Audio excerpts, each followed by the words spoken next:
siguro mas mayo nga pamangkoton naton si DSUD. Pero ang balaan ko, may program si DSUD with LGU sa mga housing programs na siya, pero may certain requirements. We call it benefit. Ang ilang nga ihatagan sina mga beneficiary. Pero ang beneficiary sina, I think si LGU ang nag-identify kay ang si DSUD oversight power no siya, meaning ang mga programs niya, policy coordination, kag ginalantaw niya lang monitoring and evaluation sa mga program na pa-implement ang LGU and the national agency. Thank you. And another thing, attorney, no, for example, there's this one case, kami, nag-start kami sa subdivision. And at the moment, as subong, wala na kami kabalo sa status sa subdivision since si developer is nowhere to be found. Tapos may mga cases nga ang isa kaduta tagduha tatlo ang owner. May ara nga pero wala sila sang ang isa may titulo and then iban wala. Tapos ang iban nga mga duta nakaprenda. So subong wala gi kami kabalo kung ano kay naka previous payment kami before, but then syempre wala na kami kasige since hindi na kami kabalo kung ano ang status sang amon nga duta da subong or even the subdivision itself.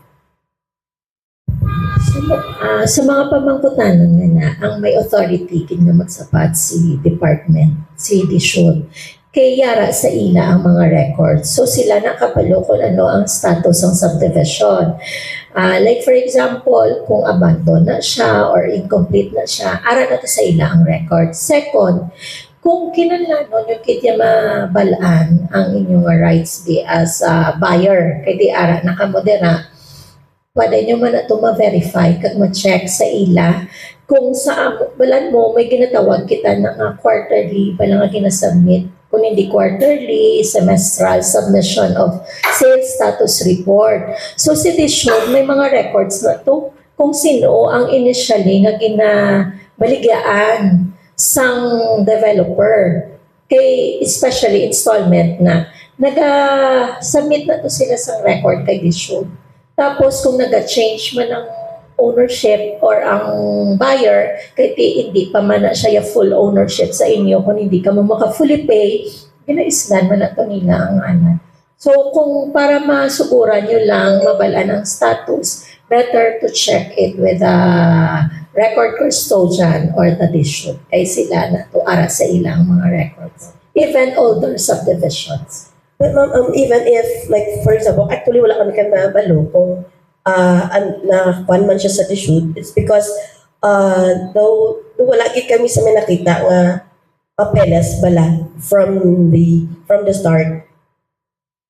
So tuwa ang imong posibleng pagkakatuan.